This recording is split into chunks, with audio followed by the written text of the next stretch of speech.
Hey guys, it's me again, Barry with Barry's 8-Track and Classic Car Radio Repair. This time we're demonstrating an AM radio, which is now an AM/FM radio with Bluetooth, out of a 1973 AMC Javelin AMX. This comes from John in Rehoboth Beach, Delaware. I'm probably going to have to learn how to pronounce that city, Rehoboth Beach, Delaware. And as I previously mentioned, he's requested the FM conversion with Bluetooth. So let's go ahead and turn it on, make sure everything works. I got it set to AM, to the one strong AM station I get in my little town of Prescott Valley. So let's turn her on. Give RED Plumbing your call today. The number is 772. And while we've got on talk radio, we're going to demonstrate the balance. The original fader control, the way it was configured was one speaker was full, one speaker was at constant volume, and then the fader would bring in another speaker. We've changed that. We never reused the original fader. We now have a virtual fader, and it actually will shift from one speaker to another instead of having one speaker not changing at all. So let's demonstrate that now. Take a look at our speaker outputs. We're going to activate our virtual left-right balance control. NoTimeToWait.com. Sponsored by Bristol Myers Squibb. Balance adjust. Okay, Q&A. so now the same knob is adjusting our left-right, our front-rear balance, depending on how you got your speakers configured. So we'll go ahead and let that time out.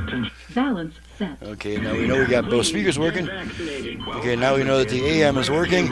Let's go ahead and switch it to FM, which if it doesn't have an AM/FM switch, we switch bands by turning it off, then right back on within about half a second. So here we go. Off, on.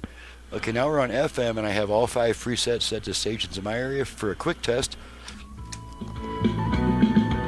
Country 94.2. Every day you count on power for every... Okay, let's make sure the Bluetooth goes into pairing mode. Bluetooth ready to pair. Okay, and that concludes the test. Everything is working. Let's make sure the dial light works when it's supposed to. And you can see that flashing on and off as I connect and disconnect it. So that takes care of that. I'm ready to get on to the next job after doing this gentleman's paperwork. I'm Barry with Barry's 8-Track and Classic Car Radio Repair, and you just see what I can do to an old AM radio. I can add FM, Bluetooth, USB, HD radio, and every conversion job includes an aux input at no extra charge. To reach me for service, please visit the website that's in the description below, and please download and print a work order, which is required anyway if you're going to send your radio, and you have to have a work order with it. So you might as well make that the first step towards finding out my prices and options and turn times. That's all on my work order.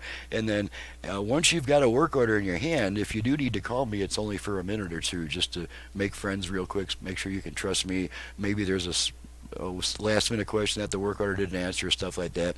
But as far as please don't hit me with a 15-minute barrage of questions cold like that just doesn't work very well. I can give much better answers if I got a little time to respond. So thanks very much, John, for your business all the way from Delaware up in the New England states. Thank you guys for watching and listening, and we'll see you next time.